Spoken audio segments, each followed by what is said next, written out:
అందరికీ నమస్కారం. మన యోగ విద్య యూట్యూబ్ ఛానల్ని వీక్షిస్తున్న యోగ సాధకులకు మరియు శ్రేయోభిలాషులకు నా హృదయపూర్వక నమస్కారం. ఈరోజు మనం వీక్షించబోయే వీడియో మనకందరికి కూడా మన తిన్న ఆహారం వల్ల అవ్వచ్చు, మన యాక్టివిటీ వల్ల అవ్వచ్చు, మనకి ఎక్కువగా కొవ్వు శాతం పొట్ట దగ్గర చేరిపోతూ ఉంటుంది. ఆ యొక్క ఉదర భాగంలో ఉన్న కొవ్వు శాతాన్ని తగ్గించుకోవడానికి ఒక అద్భుతమైన ఆసనం ఉంది. చక్కీ చాలన ఆసనం అంటాం. ఆసనాన్ని చక్కగా మనం అందులో కొన్ని వేరియేషన్స్ ఉంటాయి. ఆ వేరియేషన్స్ కూడా చేస్తూ ఈ యొక్క ప్రతిరోజు ఈ యొక్క ఆసనాన్ని మనకి తగిన సమయంలో ఉదయం కానీ సాయంత్రం కానీ వేయడం వల్ల ఈ కొవ్వు శాతాన్ని బాగా తగ్గించుకోవడానికి అవకాశం ఉంటుంది. అంతేకాకుండా మనలో వెన్ను బాగా ఫ్లెక్సిబుల్గా తయారవుతుంది. ఈ యొక్క ఆసనం చక్కగా ప్రతిరోజు ఎంటీ స్టమక్తో చేయాలి. స్టమక్ ఖాళీగా ఉండాలి. ఇది చేసే ముందు మాత్రం నీళ్ళు కూడా ఏమీ తాగకుండా చక్కగా పొట్ట ఖాళీగా ఉండేటట్టు చూసుకోండి. ఈ ఆసనం చేయడానికి చక్కగా ఈ యొక్క స్థిరాసనం వేసుకోండి. ఏదైనా ఒక ఆసనం కింద వేసి చక్కగా ఆసనానికి ప్రిపేర్ అవ్వాలి. ముందుగా ఆసనం వేసే ముందు ఎప్పుడైనా సరే మీరు మనసును ప్రశాంతంగా ఉంచుకోవడం చాలా ప్రధానమైన విషయం. అలా మనసు ప్రధానంగా అవ్వాలంటే, ప్రశాంతంగా ఉండాలంటే ఈ 3 సార్లు కళ్ళు మూసుకొని ధ్యానం చేస్తూ ఉండాలన్నమాట. ఆ శ్వాసను గమనించడమే ధ్యానం. ఎప్పుడైనా మీ మనసు వెంటనే ప్రశాంతత అవుతుంది. ఈ టెక్నిక్ మీరు ఏ ఆసనం వేసిన ముందైనా సరే మీరు చేయొచ్చు. తర్వాత మనం ఏ ఆసనం అయినా సరే ప్రార్థనతో మొదలు పెట్టాలి. కాబట్టి 3 సార్లు ఓంకారం చేస్తాం. తర్వాత మీకు చక్కీ చాలన ఆసనం ఎలా చేయాలి, అందులో వేరియేషన్స్ ఎలా చేయాలి అనే విషయాన్ని మీకు తెలియజేస్తాను.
శాంతి శాంతి శాంతి.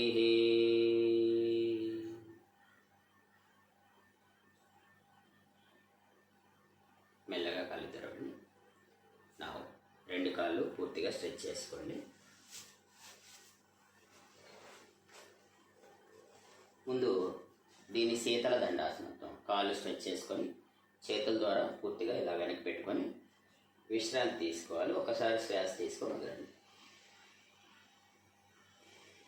ఇప్పుడు చక్కీ చాలన ఆసనం చేసేటప్పుడు కాళ్ళు కొద్దిగా దూరం పెట్టుకోండి. కంఫర్ట్గా, ఎంత దూరం అయినా పర్వాలేదు, బట్ మరీ ఎక్కువ దూరం పనికిరాదు. ఈ మాత్రం సరిపోతుంది. 2 చేతులు లాక్ చేసుకొని ముందు ఎంతవరకు ముందు బెండ్ అవ్వగలిగితే అంతవరకు బెండ్ అవ్వండి.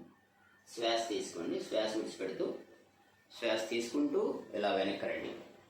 మెల్లగా శ్వాస విడిచిపెడుతూ ముందుకి వంగుతూ ఉండాలి. ఎంతవరకు మీరు వంగగలరో అంతవరకే ట్రై చేయండి. మరి ఎక్కువగా శరీరాన్ని శ్రమించద్దు. ఎక్కువ శ్రమ పెట్టడం కూడా అంత మంచిది కాదు. శ్వాస తీసుకుంటూ వెనక్కి, శ్వాస విడిచిపెడుతూ ముందుకి. Breathe in, breathe out.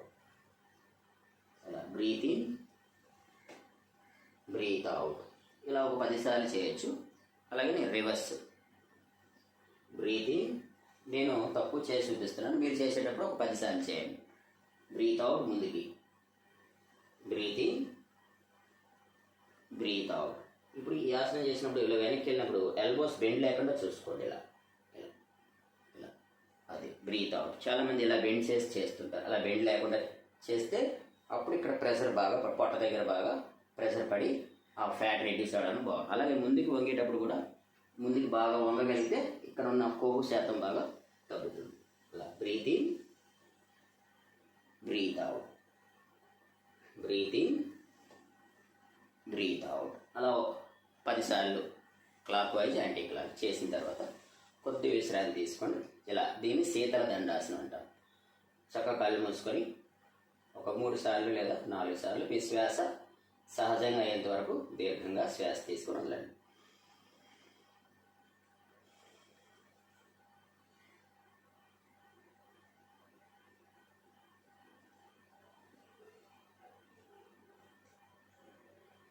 ఇందులో ఇంకొక వేరియేషన్ ఉంది, అది ఒకసారి చూడండి. చేతులు ఇలా లాక్ చేసుకొని ఇలా పైకి లేపండి. ఫస్ట్ శ్వాస తీసుకుంటూ పైకి లేపి శ్వాస విడిచిపెడుతూ ఇలా సర్కిల్ చేసుకుంటూ ఉండాలి. ఈ 2 బటన్ వేలికి టచ్ చేస్తూ మళ్ళీ శ్వాస తీసుకుంటూ పైకి లేవాలి. శ్వాస విడిచిపెడుతూ డౌన్, మళ్ళీ breathe in up, breathe out down, breathe in up, breathe out down. అలాగే రివర్స్ వస్తుంది. 10 సార్లు చేసిన తర్వాత రివర్స్ ఒక 10 సార్లు. Breathe in up, breathe out down, breathe in up, breathe out down, breathe in up, breathe out down. అలా ఒక 10 సార్లు చేశాక కొద్దిగా రిలాక్స్ అవ్వండి. బాగా శ్వాస తీసుకొని వదులుతుండండి. Deeply inhale and exhale.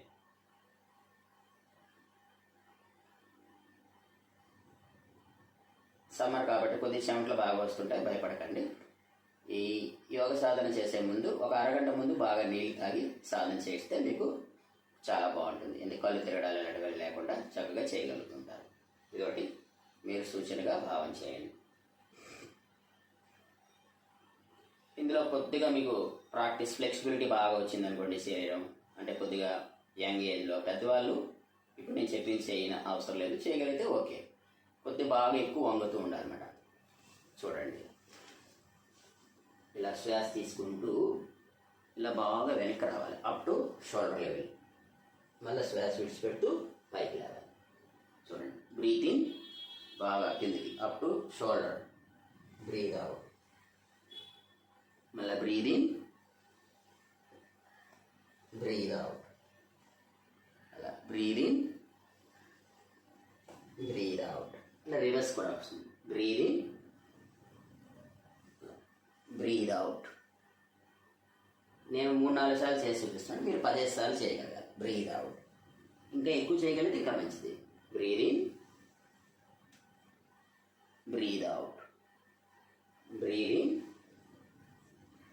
Breath out, breathe in, breathe out. అలా చేయడం వల్ల ఇంకా బాగా పొట్ట మీద బాగా ప్రెషర్ పడుతుంది. పొట్టలో ఈ పొట్ట దగ్గర ఉన్న కొవ్వు శాతం బాగా తగ్గుతుంది. ఇది అద్భుతమైన ఆసనం, చక్రీ చాలన ఆసనం అంటాం. ఇది పూర్వం మన పెద్దలందరూ ఆచరించిందే. రాను రాను మనకి పనిముట్లు పెరిగిపోవడం వల్ల ఈ యొక్క మన చేతితో చేసే పనులు తగ్గిపోయాయి. మనకి మెషినరీతో చేసే పనులు ఎక్కువైపోవడం వల్ల ఇప్పుడు మిక్సీ ఉందనుకోండి, మిక్సీ ద్వారా చాలా పనులు మనకు అయిపోతున్నాయి. ఇంతకుముందు మిక్సీ చేసే పనులందరూ కూడా మన పెద్దలందరూ ఆ యొక్క చిన్న చిన్న రాళ్ళతో చేసిన పనిముట్లతో చెక్కి చాలా తిరగలేనే ఉండటం అలాంటి వాటితో చేసేవారు. దానివల్ల వాళ్ళు కూడా చాలా ఆరోగ్యంగా ఉండేవారు. సో మనకు రాను రాను టెక్నాలజీ పెరుగుతుంది కాబట్టి దానికి తగ్గట్టు మనం ఆసనాలని ఈ విధంగా మనం చేసుకుంటే చాలా బాగుంటుంది. సో తర్వాత ఒక క్రియ ఉంది, కపాలభాతి క్రియ అంటారు. ఈ క్రియ ద్వారా కూడా చక్కగా పొట్ట దగ్గర ఉన్న కొవ్వు శాతాన్ని తగ్గించుకోవచ్చు. ఈ క్రియ చేయడానికి ఏదైనా ఒక స్థిరాసనం కింద కూర్చోవచ్చు, లేదా కుర్చీలో కింద కూర్చోలేకపోతే కింద కుర్చీలో కూర్చోండి. కింద కూర్చున్నప్పుడు కూడా ఇలా కూర్చోవచ్చు. మన ఇష్టం ఏ విధంగా ఆసనం వేసుకోవచ్చు. సుఖాసనం, దీని అర్ధ పద్మాసనం అంటారు. సుఖాసనం అంటే ఇది, లేదా పద్మాసనం ఇప్పుడు నేను వేసి చూపించింది పద్మాసనం. ఇలా పద్మాసనం వేసుకొని చక్కగా మనం స్థిరంగా వెన్నుని నిటారుగా పెట్టుకొని కూర్చోవాలి. దీన్ని ఇప్పుడు మనం చెప్పబోయే క్రియని దీన్ని కపాలభాతి క్రియ అంటారు. ఇందులో ఒక్కొక్క అంశం మాత్రమే మీకు తెలియజేస్తాను. తర్వాత మిగిలింది తర్వాత నెక్స్ట్ పార్ట్లో చేద్దాం. ఏమైనా కొద్దిగా చెమటలు కానీ ఇలాంటివి ఏమైనా ఉంటే కొద్దిగా తుడుచుకొని కంఫర్ట్గా ఫీల్ అవ్వండి. ఇప్పుడు ఈ కుడి నాసికారంధ్రం ద్వారా అంటారు, రైట్ నాస్ట్రిల్. ఈ ముద్ర అందరూ చాలా ప్రాక్టీస్ చేయండి. దీన్ని నాసికా ముద్ర అంటారు, లేదా ప్రాణాయామ ముద్ర అంటారు.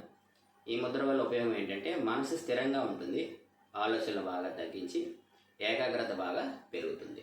దీన్ని నాసికా ముద్ర లేదా ప్రాణాయామ ముద్ర అంటారు. ఈ బొటన వేలును చూసారా, కుడి చేయిని మాత్రమే వాడాలి. మనం ఎప్పుడు ఏ ముద్ర వేసినా కుడి చేయి మాత్రమే వాడాలి. ఈ కుడి చేయి బొటన వేలుతో కుడి నాసికారంధ్రం మూసి ఎడమ ఒక్కటే ఓపెన్ చేయండి. ఓపెన్ చేసి చూడండి, గాలి వదలడం మాత్రమే చేస్తున్నాడు ఫోర్స్గా, ఓన్లీ ఎక్సిలేషనే. అలా వదిలినప్పుడు పొట్ట దగ్గర ఉదర భాగం కొద్ది కదలికలు గమనించండి.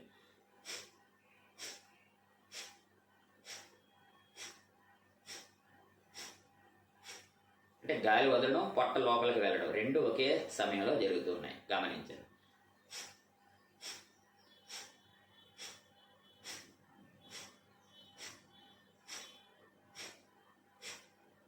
అలా మీరు ఒక 50-100 వరకు ట్రై చేయొచ్చు.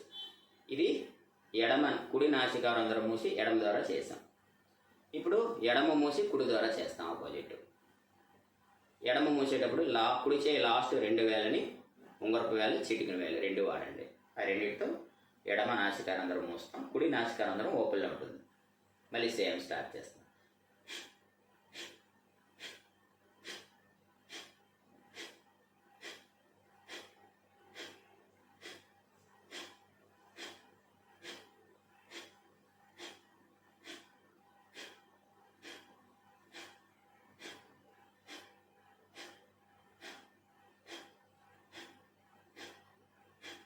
ఇలా ఇదొక 100 సార్లు చేయొచ్చు. ఇలా మనం ప్రతిరోజు కూడా ఈ టెక్నిక్, దీన్ని క్రియ అంటాం, దీన్ని కపాలభాతిలో క్రియ అంటాం. క్రియ అంటే క్లీనింగ్ టెక్నిక్.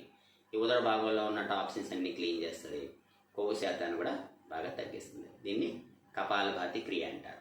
సో ఈ విధంగా మనం చక్కీశాలని ఆసనం నేర్చుకున్నాం, కపాలభాతి క్రియ నేర్చుకున్నాం. ఈరోజు మన ఈ వీడియోలో భాగంగా ఒక మంచి మాట, ముందు వీడియోలో మీకు సూర్యోదయం ముందు లేవాలని మనం నేర్చుకున్నాం. ఎందుకు లేవాలి ఏంటనేది ఆ వీడియోలో మనం తెలుసుకున్నాం కదా. అలా బ్రహ్మముహూర్తంలో లేవడం వల్ల మనసు ప్రశాంతత ఉంటుంది. తర్వాత మనకి ఆ సమయంలో మనం తీసుకున్న ప్రాణశక్తి మన శరీరానికి చాలా అద్భుతంగా పనిచేస్తుంది. ఆరోగ్యానికి ఎక్కువగా మనం దగ్గరగా ఉండడానికి ఆ సమయం బాగా తోడ్పడుతుంది. అందుకని మనం బ్రహ్మముహూర్తం వేళల్లో లేవాలి. ఆ లేచిన వెంటనే నెక్స్ట్ చేయవలసిన కార్యక్రమం ఏంటి? స్నానం. ఈ స్నానం అనేది చాలా ప్రధానమైన విషయం. దంతధావనం అన్నీ చేసిన తర్వాత స్నానం చాలా ప్రధానమైనది. స్నానం వల్ల శరీరమే కాదు, మనసు కూడా శుభ్రపడుతుంది. అప్పటి వరకు మనం ఏవో ఆలోచనలు ఉంటాం, కళల రూపంలో బాగా నిద్రపోయి లేస్తూ ఉంటాం కదా ఉదయం అయితే. అలాగే సాయంత్రం అయినా సరే మనం ఉదయం నుండి సాయంత్రం వరకు చాలా పనుల వల్ల మన బుర్రంతా హీట్ ఎక్కి ఆలోచనలతో ఉంటుంది. అలాంటి ఆలోచనలు కూడా బాగా తగ్గిస్తుంది, ప్రశాంతత వస్తుంది. అందుకని స్నానం చాలా యోగ సాధన ముందు స్నానం చాలా ప్రధానమైన విషయం. అందుకని ఈ స్నానం చేసేటప్పుడు మీ కాళ్ళ వేలు గోలు నుండి చక్కగా శిరస్సు వరకు స్నానం చేయగలిగితే, ఎందుకంటే మన శిరస్సులో కూడా మనకి చాలా టాక్సిన్స్ ఎప్పుడు చేరిపోతూ ఉంటాయి. ఎందుకంటే మన శరీరానికి అంతటికన్నా చాలా ప్రధానమైన భాగం ఏంటంటే శిరస్సు అంటారు. ఈ శిరస్సు ఎప్పుడు కూడా శుభ్రంగా ఉంచుకోవాలి. ఆ శిరస్సు భాగం ఎప్పుడు అక్కడ నుండే మనకి కాస్మిక్ ఎనర్జీ అంతా కూడా ఈ సహస్రారం నుండి రిసీవ్ అవుతూ ఉంటుంది. అలా రిసీవ్ చేసుకొని మనం ఈ శరీరంతో చక్కగా మనం పని చేసుకుంటూ ఉంటాం. అందుకని ఒక ఆలోచన రావాలన్నా ఈ సహస్రారం నుండే లోపలికి వస్తుంది అన్నమాట.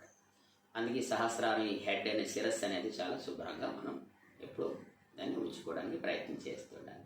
ఈ విధంగా చూస్తూ ఉండండి. నెక్స్ట్ వీడియోలో మరొక ఆసనంతో మంచి ఆసనంతో మీ ముందుకు వస్తాను.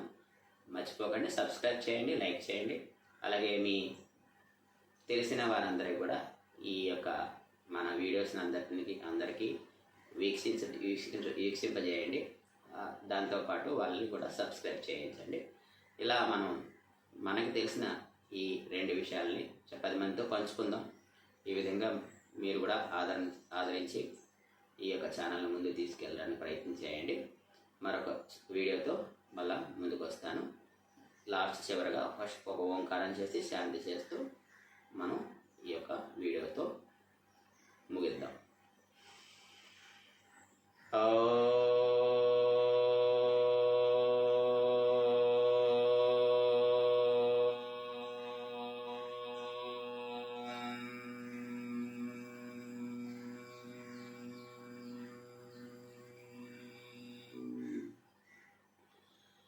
ఓం శాంతి శాంతి శాంతి.